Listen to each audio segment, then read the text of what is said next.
ओम नमः शिवाय। नरसिंह शरभ अवतार। नरसिंह अवतार के समय जब नरसिंह जी भी हिरण्यकश्यप का वध कर दिया जब हिरण्यकश्यप का वध कर दिया तो शिवजी ने वीरभद्र जी को बुलाकर कहा कि तुम नरसिंह के क्रोध को शांत करो। शिवजी की आज्ञा से गणाध्यक्ष वीरभद्र जी शांत रूप से वहां गए, जैसे पिता पुत्र को समझाता है। हे माधव, आपने संसार के हित के लिए, सुख के लिए अवतार लिया है। आप अविनाशी तथा सबके पालन करता हैं। अब आपने नरसिंह रूप से पृथ्वी का उद्धार करके हिरण्यकशिपु को मारा है। आपने जिसके लिए अवतार लिया था वह पूर्ण हो गया। अब अपने इस भीषण रूप को शांत कीजिए। वीरभद्र की ये बात सुनकर महाघोर कठिन शब्दों से वे कहने लगे, तुम यहाँ से चले जाओ। मैं इस चराचर जगत का संहार करूंगा। यहाँ सब जगह मेरा ही शासन है, मुझ पर किसी का शासन नहीं है। मैं संहार करता हूँ। मैं सभी शक्तियों का प्रवर्तक हूँ। मैं सबका स्वामी हूँ। विष्णु जी के इस अहंकारमय वचनों को सुनकर वीरभद्र को भारी क्रोध आया। उसने कहा, क्या आप संसार के संहारकर्ता शिव को नहीं जानते? आप में असत्यवादिता दिख पड़ती है। मैं तुम्हारे हित के लिए ही यहाँ शिव की प्रेरणा से आया हूँ, किंतु तुम उनका तत्व न जानकर अहंकार से गरजते हो। हे हरि, तुम उन्हीं शिव के अधीन हो। ये दैत्य भी उन्हीं की शक्ति से आपने मारा है। दक्ष के यज्ञ से मैंने ही तुम्हारा सिर काटा था। तुम्हारे पुत्र ब्रह्मा का 5वां सिर भी काटा गया, जो अब तक नहीं जमा। क्या ये सब तुम भूल गए? आदि से अंत तक सारी शक्ति शिवजी की ही फैली है। ये हे नरसिंह, तुम अपना रूप शांत कर दीजिए, नहीं तो मेरा क्रोध का वृक्ष तुम पर मृत्यु के समान टूटेगा। जब वीरभद्र ने ऐसा कहा तो नरसिंह जी क्रोध कर उन पर झपटे। फिर तो आकाश में व्याप्त शिवजी का कठिन तेज सर्वत्र प्रकट हो गया।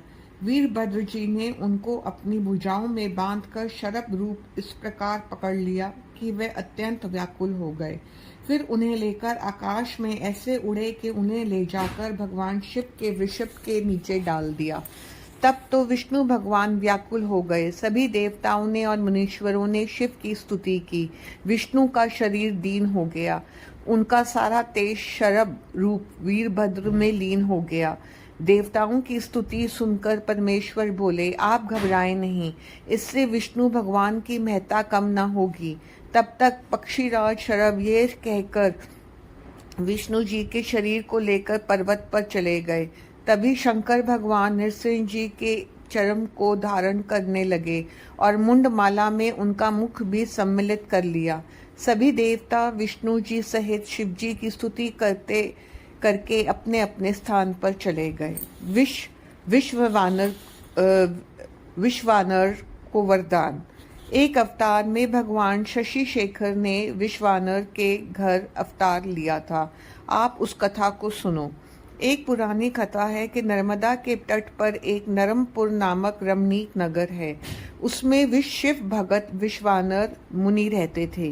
वह संपूर्ण शास्त्रों के वेता और शिव चरणों में श्रद्धालु तथा लोकाचरण में चतुर थे। उनका शुचिमती नामक ब्राह्मण कन्या से विवाह हो गया। उनकी पतिव्रता स्त्री ने उनकी बड़ी भारी सेवा की तो उससे प्रसन्न होकर मुनि ने वर देना चाहा। इस पर पत्नी ने कहा, यदि आप प्रसन्न हैं तो मुझे महादेव जी के समान पुत्र दो। इस पर ब्राह्मण विचार करने लगे कि इतना दुर्लभ वरदान शंभु की इच्छा से के बिना कैसे दूं। उन्होंने पत्नी से कहा, अच्छा तो शिव के लिए तप करूंगा और उनसे वरदान प्राप्त कर तुम्हारी इच्छा पूर्ण करूंगा, तुम चिंता मत करो। वह काशीपुरी में मणिकर्णिका घाट पर जाकर तप करने लगा। 1 वर्ष के बाद 13वें महीने में गंगा जी में स्नान कर लिंग पूजन करने गया। तब उस तपोधन ने लिंग के मध्य एक 8 वर्षीय बालक को देखा, जो बड़ा ही सुंदर पीली जटा मुकुट लगाए नगन तथा प्रसन्न बदन था।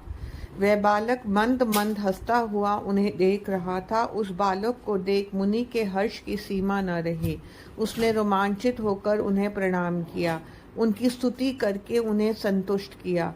उस बालक ने कहा, हे विश्वानर, तुमने जो शुचिवती से पुत्र का विचार किया है वह पूर्ण होगा। मैं ही तुम्हारी स्त्री के गर्भ से प्रकट होऊंगा, तब मेरा नाम गृहपति होगा। इस प्रकार वरदान देकर बालक अंतर्ध्यान हो गया। विश्वानर भी प्रसन्न हो शिवजी का स्मरण करता हुआ अपने घर को चला गया।